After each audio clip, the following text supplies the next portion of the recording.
नमस्ते दोस्तों। आइए आज हम आवाज़ उठाते हैं उन बेजुबानों की जो खुद अपने हक के लिए, अपनी आज़ादी के लिए, अपने साथ हो रही क्रूरता के लिए आवाज़ नहीं उठा सकते हैं। उन बेजुबानों की जिनके साथ हम आए दिन क्रूरता के केस सुनते रहते हैं और कोई सरकार या कोई कोर्ट इस तरह का फ़ैसला नहीं लेता है, वहाँ से इस तरह के फ़ैसले नहीं लिए जाते हैं जो उनके हित में हों। आज अगर आप किसी आवारा पशु को, किसी कुत्ते को मार देते हैं, उसका पैर तोड़ देते हैं या उसकी जान ले लेते हैं, तो आपको एक छोटा सा जुर्माना 10, 5, 50 रुपए दे के आपको छोड़ दिया जाता है। तो सुप्रीम कोर्ट के द्वारा जो फैसला लिया गया है कि दिल्ली में जो आवारा कुत्ते हैं उनको, सारे कुत्तों को पकड़ के किसी एक जगह पे बंद कर दिया जाए। ये दिल्ली, ग्रेटर नोएडा, गुरुग्राम और गाज़ियाबाद से पकड़े जाएंगे। तो दिल्ली में कुत्तों की जो संख्या है वो लगभग 10 लाख है।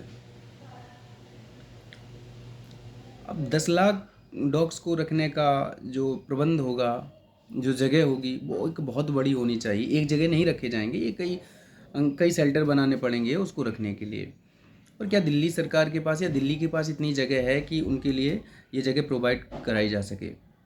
हम सब आए दिन न्यूज़ चैनल पे, अखबारों में देखते हैं कि जो बेचारे गरीब झोपड़पट्टी वाले रह रहे हैं उनकी झोपड़ियाँ तोड़ी जा रही हैं। जगह की जब इतनी कमी है कि इंसानों को रहने के लिए जगह नहीं दी जा रही है, तो ये 10 लाख कुत्तों के लिए जगह कहाँ से इसका प्रबंध किया जाएगा? सुप्रीम कोर्ट का कहना है कि ये जो फैसला लिया गया है वो दिल्ली की जनता के हित को देखते हुए लिया गया है। और दिल्ली की जो सरकार है वो भी फैसले का स्वागत कर रही है और कह रही है, ये जो उनकी जो दिल्ली सरकार की प्रतिक्रिया है वो कह रही है कि हम इसका स्वागत करते हैं और ये दिल्ली की जनता के हित में लिया जा रहा है। तो इस पे प्रश्न उठते हैं कि अगर दिल्ली की जनता का हित इतना ही सबको प्यारा है, दिल्ली की जनता के हित में इतना ही सब लोग सोचते हैं, सुप्रीम कोर्ट हो या वो चाहे दिल्ली सरकार हो, तो क्या उनको ये नहीं सोचना चाहिए कि दिल्ली आज विश्व में दूसरे नंबर पर सबसे प्रदूषित शहरों में आता है? विश्व में दूसरे नंबर पे सबसे प्रदूषित शहर जो है वो दिल्ली है। और दिल्ली में प्रदूषण इस हद तक है, इतनी गंदगी है वहाँ कि वहाँ पे सांस लेना मुश्किल हो जाता है। अगर आप वहाँ रहना चाहते हैं, वहाँ रह रहे हैं जो लोग, उनको पता होगा, वो इन सबको झेल रहे हैं। वहाँ रहने वाले व्यक्ति की जो है लगभग 10 से 12 साल उम्र कम हो जानी है प्रदूषित के चलते। वहाँ पे ऐसे वायरस पाए जाते हैं, ऐसी बीमारियाँ पाई जाती हैं जिनका इलाज भी संभव नहीं है। तो मैं कहना चाहूँगा, दिल्ली सरकार हो चाहे या फिर सुप्रीम कोर्ट, ऐसे फैसले क्यों नहीं लेती है जिससे दिल्ली की जनता को एक बड़े तौर पर राहत हो। रही बात आवारा कुत्तों की, तो सुप्रीम कोर्ट का कहना है कि रेबीज के और डॉग वाइट्स के जो आए दिन केसेस आ रहे हैं उनकी जो संख्या है वो बढ़ती जा रही है। तो दिल्ली सरकार का काम है कि जो आवारा कुत्ते हैं उनका स्टेलाइजेशन करवाए, उनको पकड़े, उनका स्टेलाइजेशन करवाए, उनको उनकी जगह पे छोड़ दिया जाए, उनको रेबीज के टीके लगवाए जाएं। ये दिल्ली की सरकार का काम है भाई। और अपने काम से पल्ला झाड़ रही है और फिर कह रही है कि हम सुप्रीम कोर्ट के इस फैसले का स्वागत करते हैं।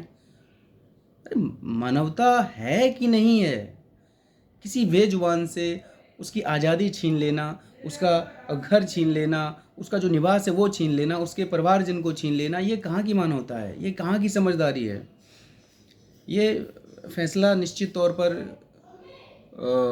आक्रामक होकर लिया गया है और सुप्रीम कोर्ट को इस फैसले पर पुनः विचार करना चाहिए। ये जो बेजुबान होते हैं इनका कोई नहीं होता है और इनके लिए दोबारा से सोचना चाहिए, इनका कुछ और उपाय करना चाहिए। हम बिल्कुल इस चीज़ के पक्ष में नहीं हैं कि लोगों को डॉग्स काटें और उस पर कोई